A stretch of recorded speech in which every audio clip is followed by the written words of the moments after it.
dal leen ak jàmm ci tas info aboneel ngir dara bañ a di la raw.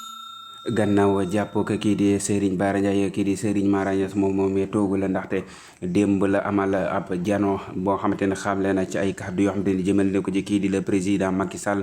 moom moomee nag lam ca xamle moo di ay anecdote yoo xamante ne fàttali ko na ko moom seen diggante kii di Serigne Saliou Mbacké ak ki nga xamante ne moo di kii di le président Macky Sall moom moomee nag di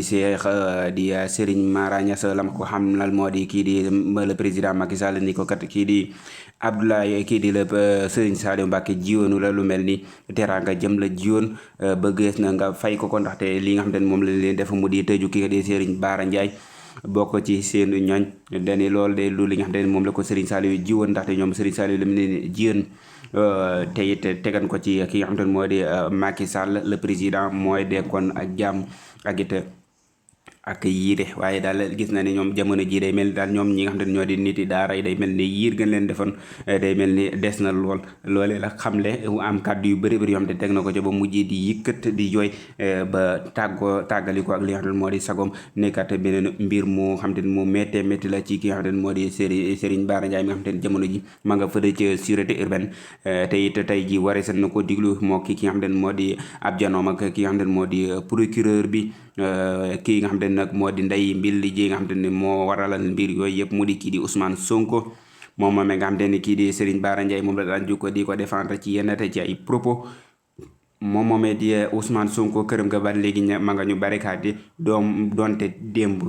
doon na dégg ci yenn ci information ñu naan kat barricade yi dañ na waaye daal day mel ni ba léegi barricade ya fa nekkoon day mel ni jugeegu fa tey la wàllu gën a aay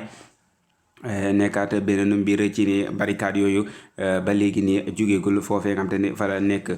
verdict procès boobu di procès ma diggante ma ki nga xam te ne moo di Adji Sarr moom kii di Ousmane Sonko te ñu daanoon ko ci lu mat ñaari ati kaso yoo xam te ne da koy tëdd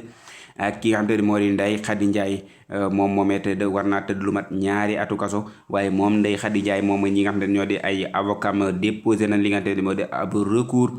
ngir woote waatu appel ci cour d'appel loole nag def amal nañ ko tey jii ñoom ñooñu waaye ki nga xam ne moo di Ousmane Sonko day mel ni mënu